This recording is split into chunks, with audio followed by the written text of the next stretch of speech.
Hey y'all, so I am back again. Today I'm doing a different kind of video. I'm obviously in a different area here. I'm in the kitchen. I'm going to make some soft chocolate ginger snaps. Found the recipe on, I don't think I found it on Pinterest. I think I just googled it. So I'm going to get started here. So let's see if I can get y'all turned around.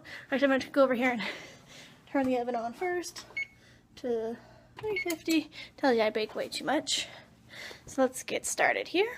Okay, so the ingredients that you're going to need is 2 cups of flour, 3 tablespoons of cocoa powder. The recipe does call for salt. My butter is salted instead of unsalted, so I'm not going to use salt. Then you've got a teaspoon of cinnamon, 1 teaspoon of ginger, half a teaspoon of the cloves, half a teaspoon of the cream of tartar. Another one I don't have is the nutmeg. It's only 1/4 teaspoon, so I'm going to skip out on that. Then you've got your half a cup of room temperature butter, so mine is a very gooey feeling. Then you've got 3/4 of a cup of brown sugar, and then a half a cup of regular sugar, plus 1/4 of a cup, or 1/3 of a cup of sugar for rolling in. I have a preset one that's already mixed with, I think, cinnamon. And then you do need an egg, and then your half a cup of molasses there. So I'm going to get everything started here, and I will check back with y'all in a minute.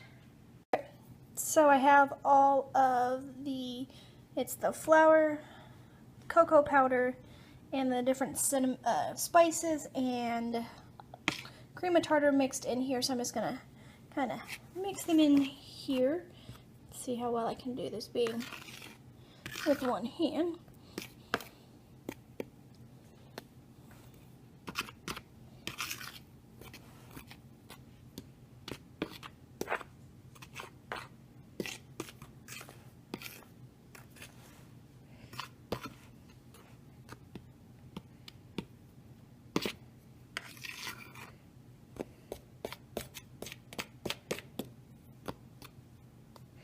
Okay, looks like I got that pretty well mixed in, so I'm going to set that aside and go on to the next step, which is going to be the butter and the different sugars.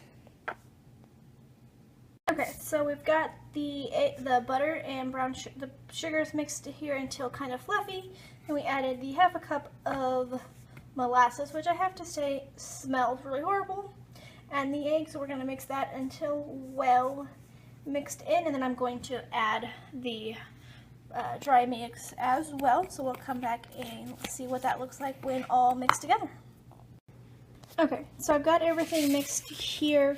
What I'm going to do is stick it in the fridge for about 20 or so, just to kind of set the dough so it's a little bit easier, because I do have to roll it into balls and then roll in a little bit of brown, or can't talk anymore.